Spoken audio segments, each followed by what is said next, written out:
राधे राधे आप सभी को। आज मैं लेकर आई हूँ सफला एकादशी की व्रत कथा। श्री नारायण हरि विष्णु भगवान की जय।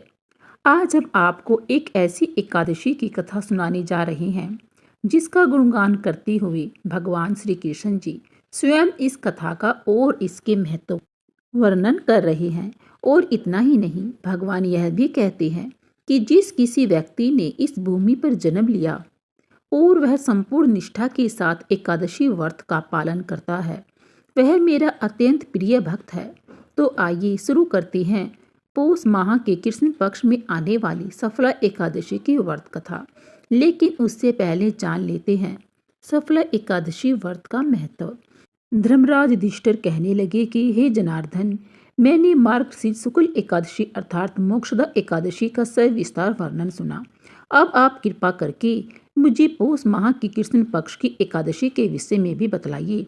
इस एकादशी का क्या नाम है तथा इसके व्रत का क्या विधान है, इसकी विधि क्या है, इसका व्रत करने से किस फल की प्राप्ति होती है।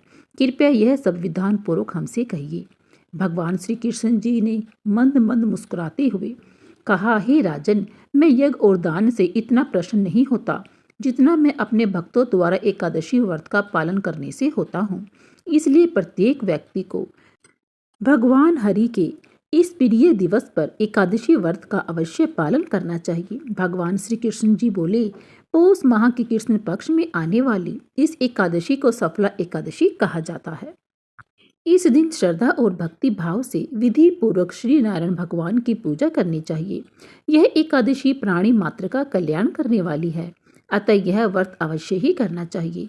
जिस प्रकार नागों में शेषनाग, पक्षियों में गरुड़, सब ग्रहों में चंद्रमा, यज्ञों में अश्वमेघ यज्ञ और देवताओं में भगवान श्री हरि विष्णु जी श्रेष्ठ हैं, उसी तरह सब व्रतों में एकादशी का व्रत श्रेष्ठ है। इस दिन भगवान नारायण के विग्रह की पूजा अर्चना करते हुए ऋतु अनुसार फल फूल तथा धूप दीप अर्पण करके भगवान के सुंदर स्वरूप पर अपने मन को केंद्रित करना चाहिए। अब मैं तुम्हें सफला एकादशी के व्रत की कथा भी सुनाता हूँ, ध्यान पूर्वक सुनो। चंपावती नाम की एक सुंदर नगरी थी, जहाँ महिष्मत नाम के अत्यंत पराक्रमी और धर्मनिष्ठ राजा राज्य करते थे। उसके 4 पुत्र थे।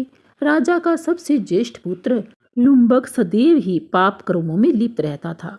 वह पापी, सदा पर स्त्री और वेश्यागमन तथा दूसरे बुरे कामों में अपने पिता के धन को सदा ही पाप कर्म में ही खर्च किया करता था।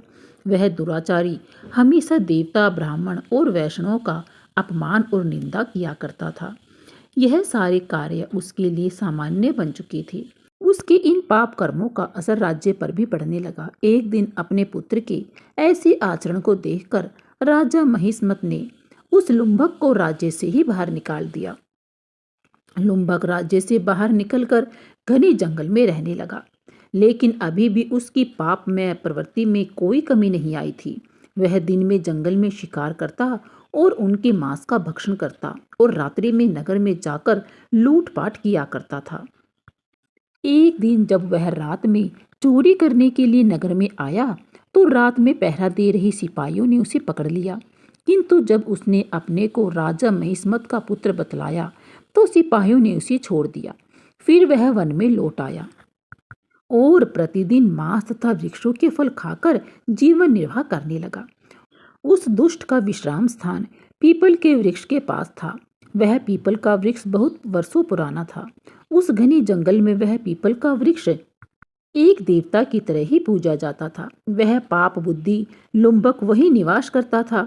बहुत दिनों तक ऐसे ही जीवन व्यतीत करते हुए एक दिन लुम्बक की किसी संचित पुण्य के प्रभाव से उसके द्वारा अचानक ही एकादशी के व्रत का पालन हो गया। पौष मास में कृष्ण पक्ष की 10वीं के दिन उस पापी लुम्बक ने वृक्षों के फल खाए और वस्त्रहीन होने के कारण रात भर जाड़े का कष्ट भी भोगा। उसके पास सोने और ओढ़ने के लिए भी पर्याप्त वस्त्र नहीं थे और पौष मास में बहने वाली शीत लहरों के कारण उसका शरीर स्थिर पड़ने लगा। उस समय न तो उसे नींद आई और न ही आराम ही मिला।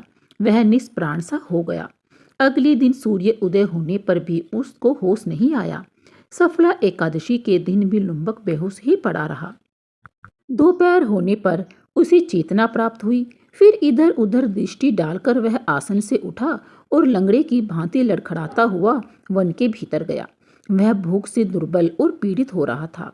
हे धर्मराज, उस समय लुम्बक बहुत से फल लेकर जब तक विश्राम स्थल पर लौटा तब तक सूर्य देव भी अस्त हो चुके थे। अपने विश्राम स्थान पर पहुंचकर वह लुम्बक पीपल के पेड़ के नीचे बैठ गया। उस पीपल के पेड़ में देवता का वास माना जाता था। जैसे ही वह पेड़ के नीचे बैठा, उसका हृदय परिवर्तित हो गया और उसने अपने द्वारा लाए गए सभी फल वृक्ष की जड़ में रख दिए और कहा, इन फलों से लक्ष्मीपति नारायण संतुष्ट हो जाएं।